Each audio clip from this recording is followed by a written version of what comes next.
da li si ljubomorna s obzirom da je Ivana okružena lepim glumicama?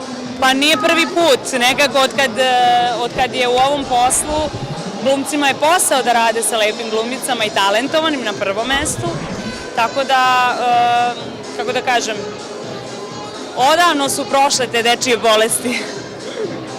Reci mi, s obzirom da si ovako blistaš i da si prosto ozarena u poslednje vreme, pa me interesuje da li bi skorije radila neki estetski zahvat na sebi, da li i kojeg tipa?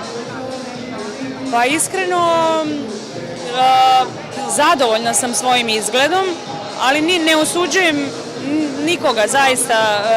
Kogod to radi iz nekih svojih pobuda i ako ga to čini srećnim, u redu ja. A ako ih to ne čini srećnima rade, onda ne vidim poentu, jer poenta je biti srećan i svako traži svoju sreću. Ako ih to usrećuje, onda što da ne.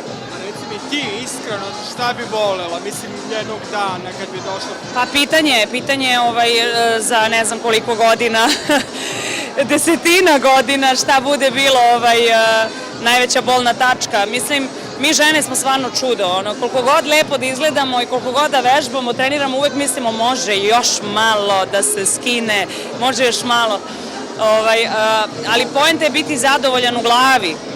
Kad si zadovoljan u glavi sobom i sa par kilograma viška ili sa nekim nedostatkom na telu ili na licu, to postaje, kako da kažemo, plus, a ne minus, jer tako zračite za jednim zadovoljstvom i poenta je naći balans, zavoleti i svoje mane. Ali kažem, nikoga ne osuđujem ko to radi, prosto svako ima svoj put.